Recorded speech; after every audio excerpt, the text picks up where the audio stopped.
I would rather you take care of the guaranteed risk of the debt rather than the uncertainty of the potential upside for investing. It puts you in a better foundation to grow your financial life, to grow your financial strength and well-being.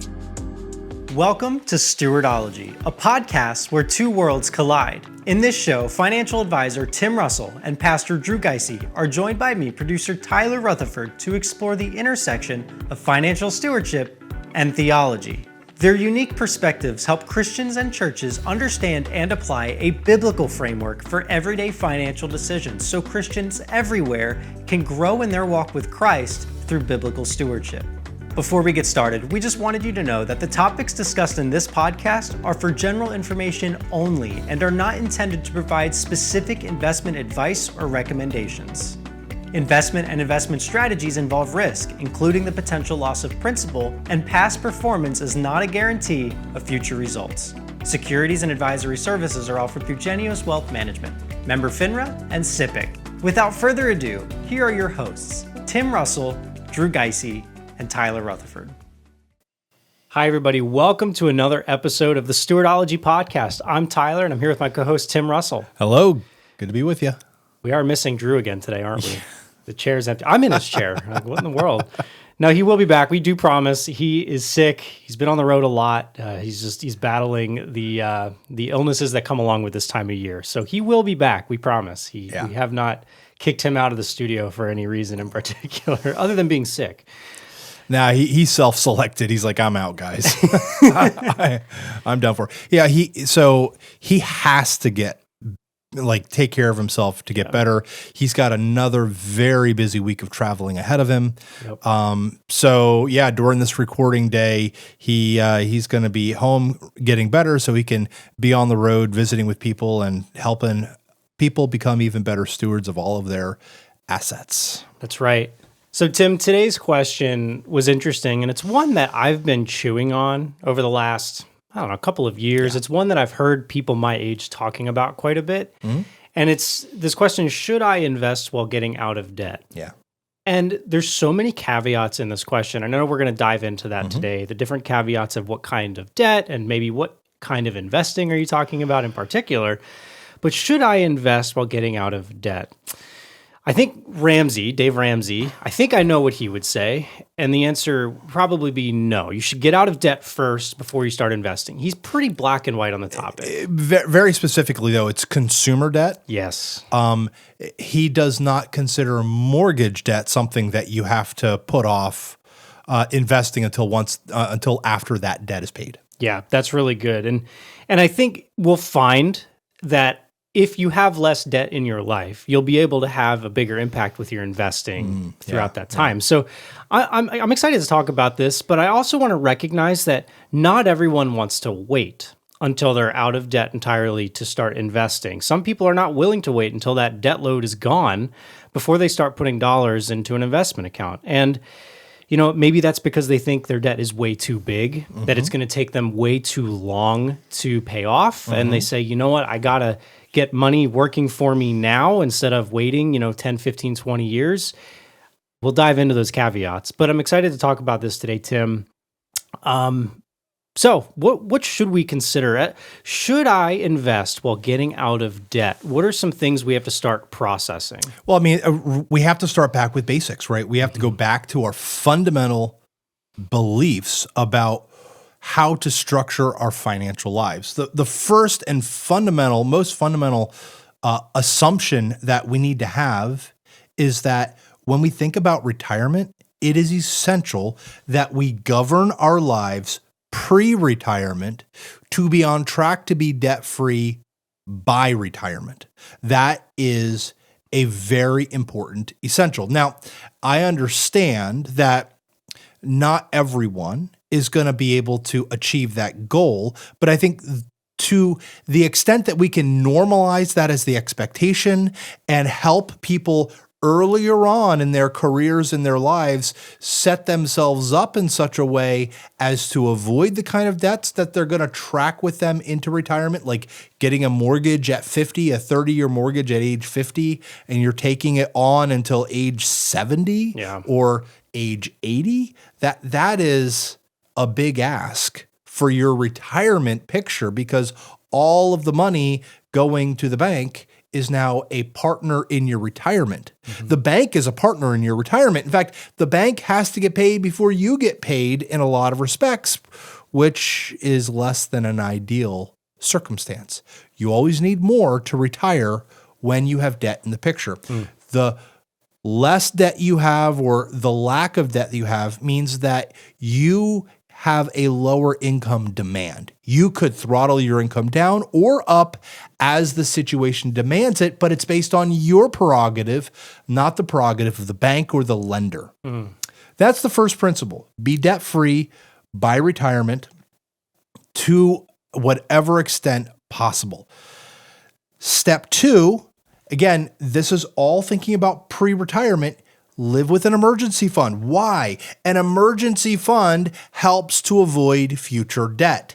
When you don't have a cushion of cash, when the emergencies come, not if, but when the tires need to be replaced, when there's a car accident, when, whatever happens, right? Medical bills happen. If you don't have the cash, you have to borrow it, and that borrowing it mortgages your future. That slows you down. So have $1,000 emergency fund. It's a good place to start. $1,000, honestly, it's not enough, but it's not about it being enough. Yeah. Because enough is like 3 to 6 months. The point is to give you a little bit of gap between your present condition and being in debt, right? You need that cushion to prevent at least some of the debt. And then the third component is, if you have debt, you're now working a debt snowball.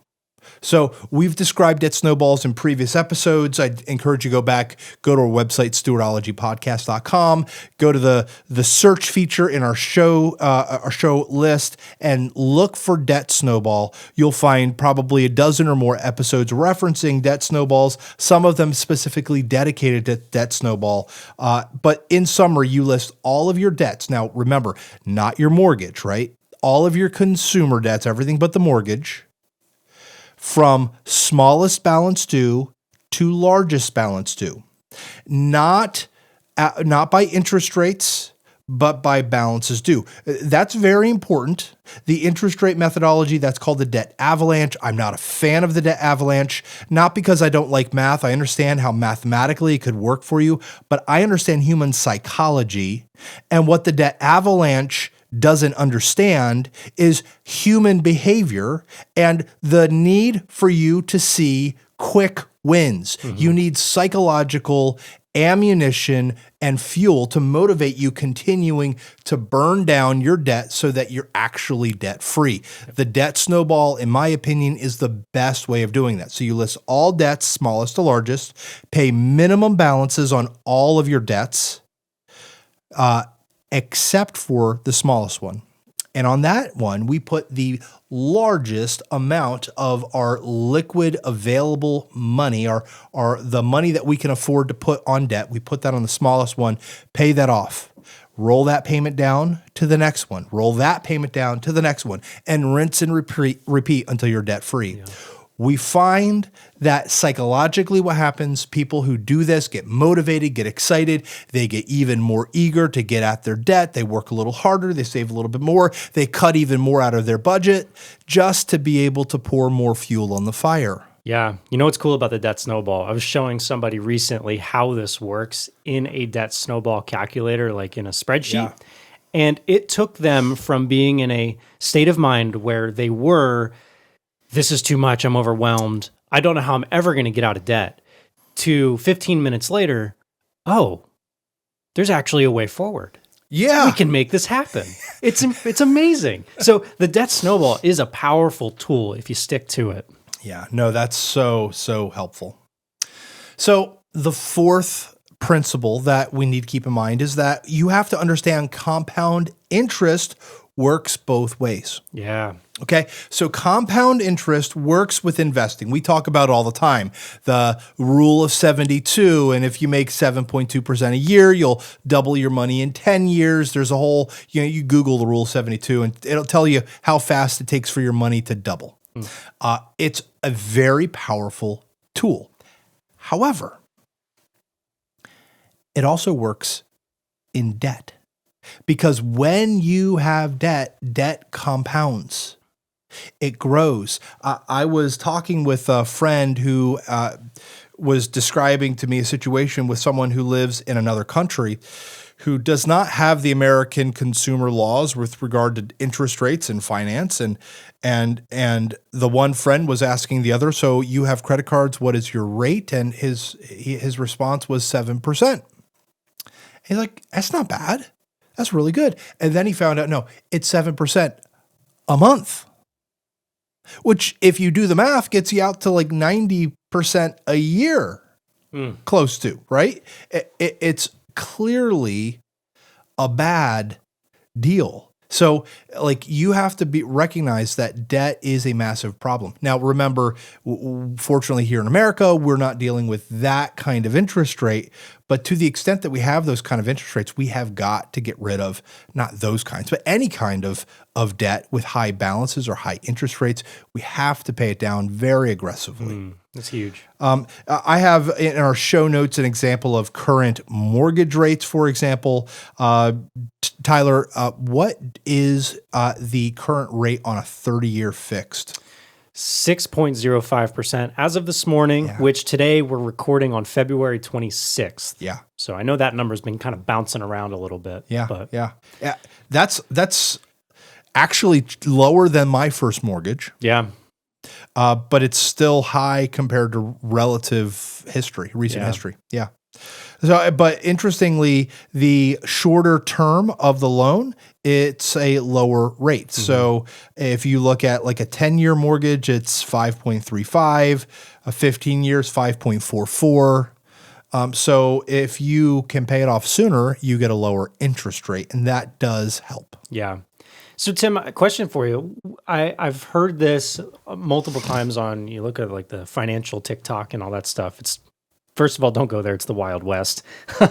But second, I hear people saying like, oh, well, if you have a debt, let's say you have a car loan, or let's say you have, maybe a car loan's a bad idea. We'll go with a student loan. And let's say your student loan is at a 6% interest rate right now. Well, there are people that will say, oh, well, you can get 9%, 10%, 15% in the S&P or whatever they name. And they will use that as a reason to say, you know what, I'm only just going to pay my minimum balance on the debt because I can get a better rate. I can grow my money faster than I'm losing it on this debt. What's your response to something like that? The response is you're right. You're absolutely right, but you're growing on a very shaky foundation. The problem in the comparison is that you're comparing apples and oranges. Yeah. A debt interest rate is a guaranteed fixed rate, or maybe it's a credit card, which is not really fixed, which means it's just going to get higher. It's probably never going to get lower. The interest rate you get in the stock market, one year you could get positive 25, next year you have negative 30. Yeah. Right? So it could be a wild ride. Buyer beware. It's a lot to absorb that kind of volatility. So you're in hypothetically speaking, you put all your money, minimums on your debt, and you start putting your money in investing. Yeah, theoretically, you can grow your investing portfolio faster. But if the stock market crashes and burns, or something else happens, like you're paying taxes along the way, maybe you could potentially lose the money. The stock you invested in goes to zero. There's risk in investing. I would rather you take care of the guaranteed risk of the debt rather than the uncertainty of the potential upside for investing. It puts you in a better foundation to grow your financial life, to grow your financial strength and well-being. Yeah, because what that does is if you take care of, and by take care of, I mean paying off. If you pay off that debt, which you're certainly losing that 5-6%, you get rid of that, you now lessen your income demand so that when the stock market takes a wild ride downwards, you can take advantage. Exactly. You have more that you can throw into the market because everything's at a discount, or you have more at your disposal to provide for your family. Yeah. Whereas if you were paying this debt every month, you have less. Yes. Yeah, it's a very good point. So as we're talking about mortgages, is there a point at which we should direct more of our income towards paying off our mortgage faster as opposed to investing or alongside of it? Like, for example, a few years ago, we had mortgage rates of 3% or even under that. Now we're seeing them closer to 6%. Does that matter at all as we consider whether or not we put more income into investments or mortgage? What do you think? No, I absolutely, I do think it matters. It kind of depends on your age and proximity to retirement, Fair right? enough, yeah. If you're approaching retirement and you've got this big old mortgage, even with a low rate, theoretically, if your goal is to have that debt gone, you want to put as much towards that as you can. Yeah. If you are in your 30s, 40s maybe, I wouldn't necessarily be throwing a lot more extra principal payments on top of your mortgage until you've got your investing plan in place and moving. Now, that's not to say, don't hear me say, Tim said, don't pay down your mortgage. Actually, I do believe you can and should pay down your mortgage, but I think that you've got to do it in the bigger view of what are your actual goals. So for younger folks, start funding your Roth IRAs, start funding a car replacement fund, start funding your 401k. Like, these are really important things to start early to allow compounding to work. Yeah. That's more important than paying off a 3-4% mortgage. Now, you higher rates mortgages, you really do need to pay that down, because the higher the rates go, the much more impactful the interest payment will be in your budget and in lengthening the time that you actually have to pay that back, or maybe not lengthening the time because it's a fixed term. What I mean by that is lengthening the amount or increasing the amount that you end up paying in finance charges. Yeah. It's kind of brutal. It is. I mean, I'm starting that journey here over the next few weeks to few months of buying a home, and that's super exciting. Looking at all the charts, it certainly brings anxiety, but what's amazing about it all is we have a God that knows all and can do all. And so for you, if you're dealing with a debt that you're like, I really don't know how I'm going to pay this off, or you feel like it's crushing you, we really do need to take refuge in the King of Kings, knowing that He's our provider, that we can trust in Him. Yeah, I agree. So we talked about mortgages. What about other kinds of debt? We have consumer debt. Maybe there's credit cards or car loans or medical bills. How do we view this in the priority list? Yeah, it's top of the stack. When it comes to credit cards, car loans, these really do become top of the stack. You have to focus on paying them off. The more you have on those credit cards, the higher those interest rates are, the more impactful it's going to be to your financial health to have them gone. Yeah. Got to get rid of them. Medical bills, I kind of put in a slightly different class. Not all medical bills have like a high interest rate. Some of them are zero interest. If you have Care Credit, I kind of treat it like a credit card, paid off as soon as possible. But if you've got like you're paying a hospital or a doctor's office $50 a month just till the balance is paid, it'd be good to pay it off, but it's also not the highest priority debt to get paid in a super timely fashion. Yeah. So rephrase that. Yes, you have to pay it timely. I'm not saying be late with your debts. I'm saying don't prioritize that over maybe getting your retirement savings going, building up your emergency fund, or paying off other high interest debt.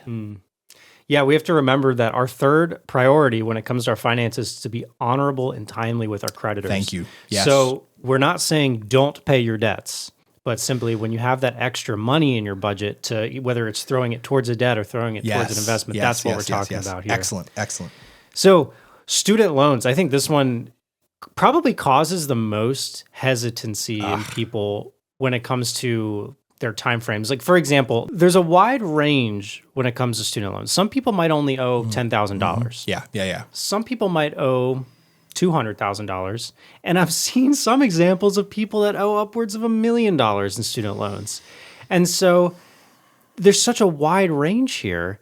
If someone owes like $10,000 in student loans, probably say, you know what, let's get that thing knocked out as fast as possible. And we probably would say the same, even if it's upwards of $1 million.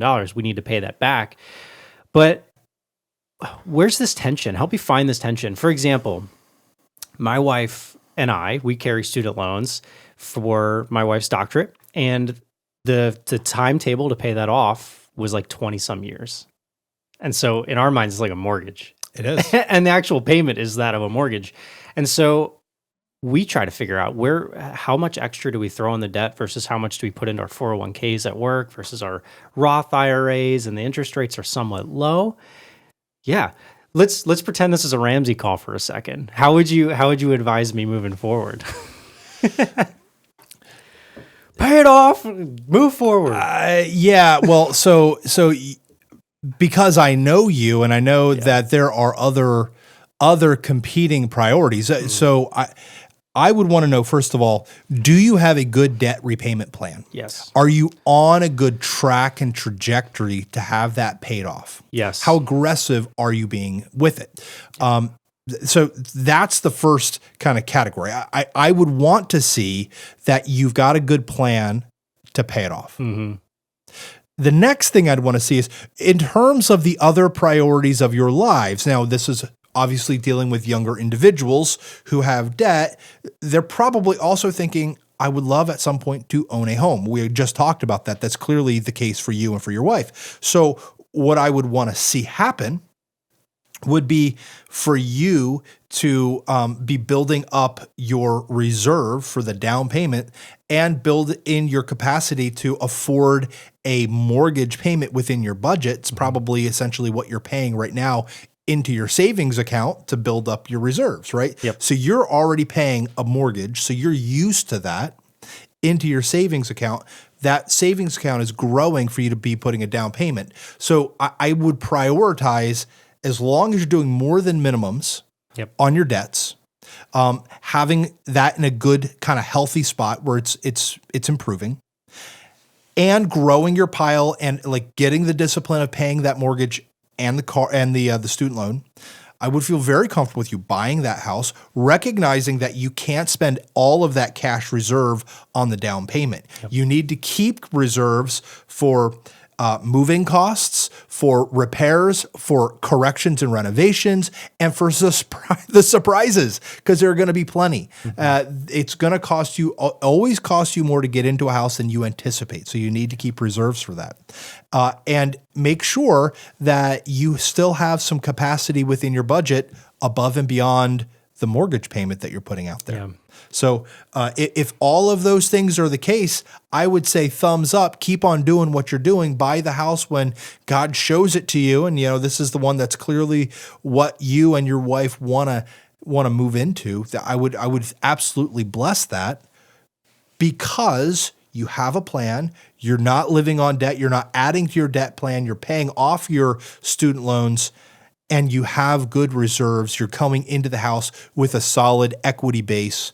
Those are all the essential components of a successful financial transaction to build a good financial foundation for your lives. I love that. And I think, taking the attention off of us for a second, thinking about student loans. Was it uncomfortable for you? Oh, so uncomfortable. No, I actually really enjoyed that, because one of the things that we're doing is, as we're piling up cash, we're stacking the cash to be able to put down on a house, we're building into that an emergency fund. Beautiful. So when we go and make that move, we're starting with for us, about a 4.5 month emergency fund. Good. So that's certainly encouraging. But thinking about someone with student debt and thinking about I work for a company that has a 401k. And my employer matches. Mm-hmm. And so I have this debt that I know I could put extra money towards and pay that off sooner. Or, oh man, my company has a 401k and they match. How much should I put into that? Do I put more than they match? Help navigate that balance there. Yeah. My encouragement is to at least get the company match. Yeah. So here at the Life Group, you put in 6, we put in 5. So, or no, you put in 5, we put in 4. That's what it is. Yeah, you put in 5, we put in 4. I was doing the math. I'm like, that math doesn't math. If you work for the company, you get 9%, right? You put in 5%, we'll give you 4%. That's 9% of your salary going towards retirement. Like that in and itself is a big benefit. That's right. So it would be kind of foolish to not take advantage of that while you can. But I don't want you to sacrifice debt elimination or the plan and the trajectory you have with debt elimination just to build up retirement accounts and retirement reserves. Now, the Dave Ramseys of the world is going to tell you, I know it's going to be a hard pill to swallow, but don't get into your company 401k. Take all of that money, all 5% of your income, and add that to your debt snowball. Let's just get this thing done sooner. And I want you to get so antsy that you want to get into your 401k that you work harder, you become more creative, and you pay that debt down even more aggressively, because that will give you the foundation to really start saving in your retirement plan. And I think actually, mathematically, he's probably right with that to a point. But I also don't think that I want to be dogmatic about it because I do see the value of that 9%, and the compounding of that 9% for 10 years could be and could grow to something meaningful, not just 10 years, but 20 years and 30 years and 40 years into the future. So allowing that money to work for you could be really well worth it as long as you have a good debt repayment plan in place. Yeah.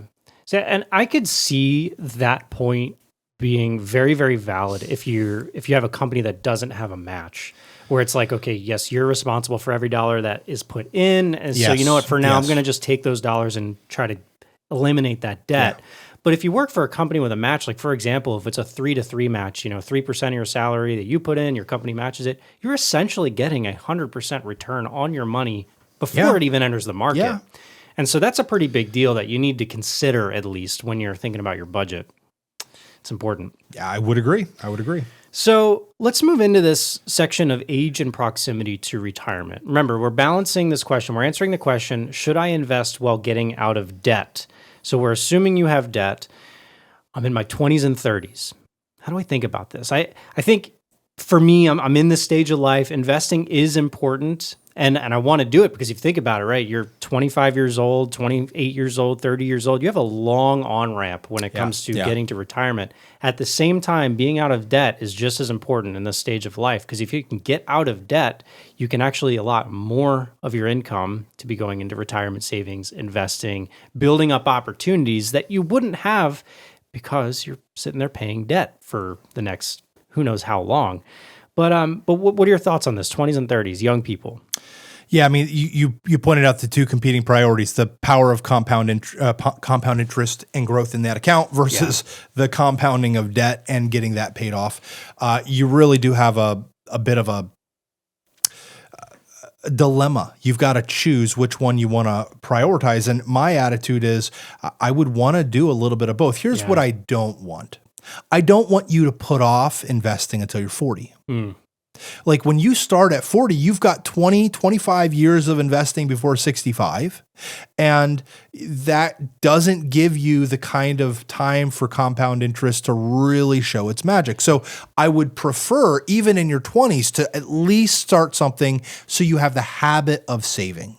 You don't have to max out your 401k. You don't have to max out your Roth IRA, but start putting some money aside. If you can afford $50, $100 a month, like that's a good start. Yeah. And it's not enough. You need to do more, but until you can afford to do more, that's a good start. And then I would almost exclusively focus on debt elimination. Yeah. I would rather start the debt or start the investment small, put the lion's share of your disposable income towards debt elimination. Yeah, that's good. Okay, so what about 40s and 50s? At this point, we're only 20, 15, 10 years away from retirement. What's that timeline look like? Well, this is a really tricky time, right? Because this is a time where your kids might be getting in towards their high school years. It's super expensive. Feeding them, holy cow, the grocery bill, so nuts. I had 2 adult boys living at home after high school for a year while they were working, and the food bill was very high. And then they go off to college, and you got to figure out, how do you do the college thing? What are you going to do for financing? Are they going to force you to get student loans or Parent Plus loans? I was listening to a show this morning, and there was a 68-year-old woman who took out Parent Plus loans for her daughter 10 years prior. Oh, man. Daughter dropped out of college. Mom, who's now 68, is stuck with the Parent Plus loan, and daughter refuses to help pay because it's not her name on the dotted line. How crazy is that? The Parent Plus loans are risky. They're so risky. So risky on a number of levels, Yeah. right? Risky if your child defaults, child drops out, the child, ends up becoming a liberal wackadoodle and not really employable. There's all kinds of ways it's potentially risky. Yeah. But it's also risky financially for you, because now you're putting your financial future at stake for something that you get no benefit out of, the potential career of your child. Your child, especially if they don't have any skin in the game. Yeah. Like your child has no downside risk if you carry all that loan. So, I mean, it's the same if you pay the bill as a parent, right? If you are paying the bill and your child decides to step out, like they don't have skin in the game, that's obviously a bit of a problem. And that's something that I'm trying to wrestle through with my boys, trying to think through how I'm going to engage with them with their college and their tuition to make sure that they have the skin in the game. Sure. One thing I will say is I've been super impressed with how diligent in the current school environments the boys are in, how well they're doing at actually doing well with the grades and engaging with the school process. Yeah. And like I told my son, look, I invest in good investments. Are you a good investment? Prove me. Yeah, that's good. Prove me that you're a good investment. That's good. But I think it's one thing, though, to just pay the tuition for your child in school and college, but it's another thing to actually if you're finance borrowing it. Borrowing it. That's so the bad. risky part, because so if you're paying the tuition for your kid and they drop out, you just stop paying the tuition. It's kind of done at that point. Yeah. But if you borrow the money, you're stuck. Yeah. There's no way out of that. Literally, the only 2 ways to get out of a student loan is to pay it off or die. Yep. It's pay it off crazy. or die. So don't take on student debt for your children. Anyway, sorry for that rabbit trail. Yeah. So, okay, now let's get back to this. You're in your 40s and 50s. You're thinking through your debt. What do you need to do? I was explaining how it's a really expensive time. Yeah.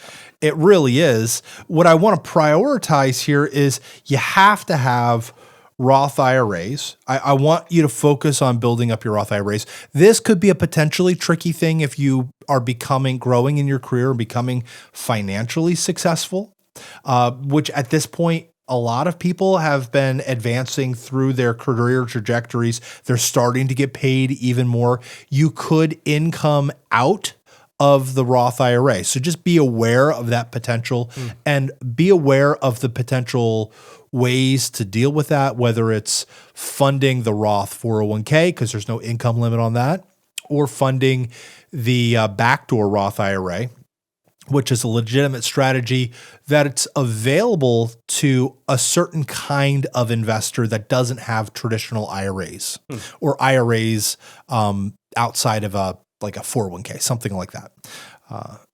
Those are decent options. So you have to just be aware of your income.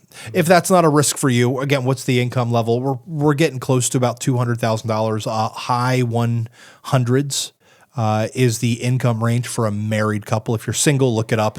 I don't know that number off the top of my head. Yeah, and the reality is, if you are at that point where you might income out of a Roth IRA, you really, really should and probably do have the capacity of paying off these debts faster. Yeah. So thank you. If you're in your 40s and 50s, we really need to be killing that debt as fast as we can to make sure that you have the most resources available as you approach retirement. To invest. Yeah. But at the same time, I want to prioritize, this is the time to be setting up those Roth IRAs. If you haven't done it already, start funding those Roth IRAs and get aggressive with the debt. There's no need to have car loans dragging behind every car you're driving. You don't have to have the fanciest, newest vehicle. just to keep up with the Joneses. Now, if you want to have the fanciest, nicest, newest vehicles, that's fine. Use cash, use your income, divert $20,000 a year into a car fund. So every couple of years you can go out and buy one in cash. That's totally fine. If that's what you want to do, if that's how you want to prioritize, you can do that. Now, again, this is a hypothetical high income individual. Welcome to the real world for the rest of us, right? Who are not making hundreds or thousands or millions of dollars a year. For us, that kind of scenario, we've got to focus on just putting money towards paying off the debt and starting the Roth IRAs, get them moving. But you really have to make a hobby of your debt. You've got to get rid of it. If you want to have no debt by retirement, your retirement picture, if you have a mountain of debt in your 40s and 50s, your retirement picture is not going to be one of walking around on the beach collecting seashells. Right. So just get that picture out of your head for a minute. But any debt you carry into retirement is going to be a burden that you carry on. You're going to have to be working into your 70s and 80s or later. No, notice I said have to work, not want to work. You might want to work and can work, and that's fine. But in a scenario where you have to work regardless of whether you have the ability to or desire to, that's not a situation I want anyone to be in. If you can master your debt now, then all you have to do is pay for your living expenses. You'll have Social Security. I found a lot of people can actually make it through retirement if they have no debt and just live on Social Security. I'm shocked at how many people are able to do that because they're comfortable, used to living on a modest income. So it's possible. Start working on paying off your debt. Start building your retirement savings. Your retirement picture will look a whole lot better if you start doing the things you need to do today than if you just bury your head in the sand and ignore it until it shows up. Yeah. And if you're burying your head in the sand, I just want to remind you that the mindset that you will never be able to pay this off, it's a victim mindset. We're being defeatist about this whole idea. And obviously that's not where we want to be, because getting out of debt is possible and you can do it. Yes. This isn't something that's theoretical or even hypothetical. This is practical. You can put your nose to the grindstone and actually get yourself out of this debt with a plan. So if this is something that you are trying to figure out for yourself, I just don't know how to do it, make sure you schedule a stewardship review where one of our counselors and one of our teachers can sit down and actually walk you through a debt snowball for you, and vice versa. If you're looking at, I really need to get into investing, I really need to start taking it seriously, what am I doing for retirement? Schedule a stewardship review. We have financial advisors here that can sit down and talk you through what your options are and how you can actually get to where you want to be in retirement. So those are free resources for you, stewardologypodcast.com/review. Excellent. And I love that point about the victim mentality. I run into so many people who just say, well, I'm never gonna be able to pay off this debt. I'm going to die with it. Yeah. And I feel sad because they're believing somewhat of a lie, because they could make different choices. They just simply choose not to. This kind of brings us to the next category. You're 60s plus and you have debt and you're thinking, I still need to do retirement. How do I thread this needle? Earlier I said, well, look, you really got to prioritize the debt because you got to have that off as much as you can. And I stand by that. I do want to say, look, at this point, again, just take the category in your mind of retirement and just put it in a box and put it on the shelf, because you're not going to be able to go to that box and look at it and think about what retirement's going to look like for a while. What you need to do right now is the hard work. You've got to, so first of all, for many people who are in their 60s, right there, peak career, peak income capabilities. Usually, if they're depending on their career type, their health is still somewhat solid. They may have some blood pressure issues and things like that, but generally speaking, haven't gotten into some of the health issues that develop in your 70s and 80s. Take advantage of this time.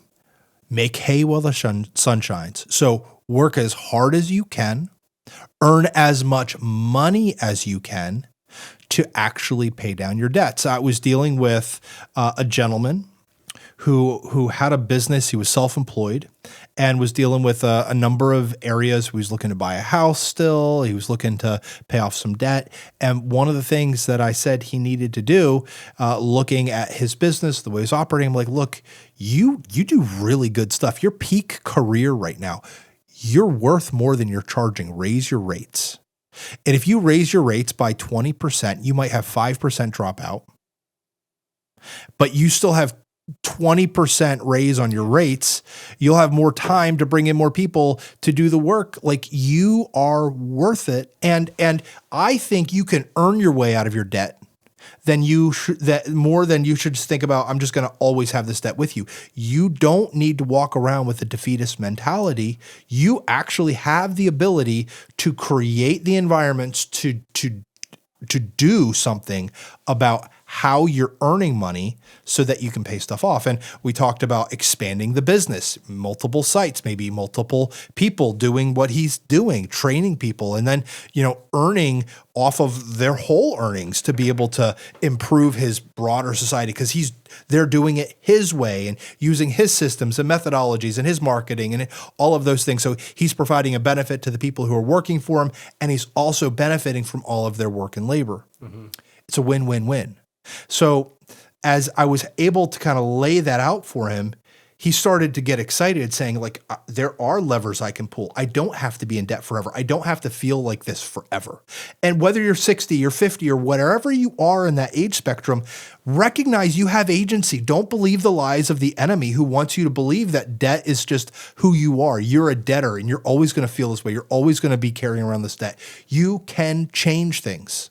And I need you to get fired up about this. I need you to know and believe that if you pull the levers in your business, you do what you need to do, you can improve your financial situation. You can pay down your debt. You can grow your savings. All of this can be done. It's not going to be, the lifestyles of the rich and famous kind of retirement. That's okay. It'll be your retirement, and it'll be good because you worked for it. You created it, and you're doing it all under the knowledge that God is good and sovereign and caring for you, and what you have through your work was all done by God's grace and providence. So we worship God as we work on getting out of our debt and as we build our savings. So should we invest while getting out of debt? I'm going to break it down into a couple of questions. Should we invest? Yes. Should we get out of debt? Yes. Absolutely. Yes. Should we do both at the same time? For most people, probably not, though there are exceptions, as we mentioned. But the reality is, as we see in the parable of the talents, we should be investing. We should be multiplying the resources that God has been entrusting to us, right? The master said to the steward that just buried the talent in the ground, he said, you could have at least taken it to the bank and gotten interest. Investing is a good thing. We need to be doing that. But we need to get to that point by getting ourselves out of the debt that inhibits us from investing. Because the reality is, if you try to do both and you try to do both really well and exorbitantly, you're going to stretch yourself so thin that it might just not work and the house of cards might fall. So we need to prioritize getting out of debt as much as we can so that we have greater resources, a greater allocation of our income to throw into multiplication, investing, saving for retirement, and those things. Yeah. So maybe one final thing I think we should leave our listeners is a reminder about the 5 biblical priorities, and that giving comes before saving and comes before debt elimination. Amen. So what I mean by that is that we don't put off giving to God. We don't put off tithing while we're getting out of debt. I still want you to give. Why? God doesn't need my money. You're right. He doesn't. He owns the cattle on 1,000 hills. But you need to obey. You need to show to yourself, to the world, and to God that God means more to you than money, that you trust God more than your money. Giving is an act of faith, and it's an act of worship, and it's an act of obedience. Give. Give not expecting anything, but God says, Send the full tithe into the storehouse and see if I will not open the windows of heaven and pour down blessings upon you so that you don't have room for it all. The Gospels talk about give and it will be given to you, shaken together, flowing over. With the measure you give, it will be given back to you. So give. Be generous. Trust the Lord. Give without the expectation of return, and yet God promises to be generous to the generous. So give, even while getting out of debt. But please do not be manipulated by the charlatan preachers out there who say you have $50,000 in debt, sow a faith gift to the company, to the church for $50,000 to get yourself out. Like, come on. Don't be manipulated by charlatans. Yeah. You give out of worship and gratitude to God. You give with good wisdom and prudence, and you have your antennas up for snakes in the grass that are dressed up like pastors. And collectively as a church, we need to stomp on those snakes. I'm sick of it. I really am. Amen. All right. I'm done for now. All right. So thank you for joining us today. We'll see you next week. And until next time, take care. God bless. And remember to trust God more than money. See you next week. Thanks for joining us on the Stewardology Podcast, where financial stewardship and theology meet. We'd like to help you take your next steps in biblical financial stewardship. Subscribe in your podcast provider to get the newest episode delivered to you every week. Leave a 5-star rating and review to help new listeners find the show. Take advantage of your free personal stewardship review at stewardologypodcast.com/review. Be sure to follow us on social media and visit our website at stewardologypodcast.com for tons of free resources and hundreds of free episodes. You can also leave episode ideas at stewardologypodcast.com/idea. Remember, Psalm 20, verse 7, some trust in chariots and some trust in horses, but we trust in the name of the Lord our God. See you next week.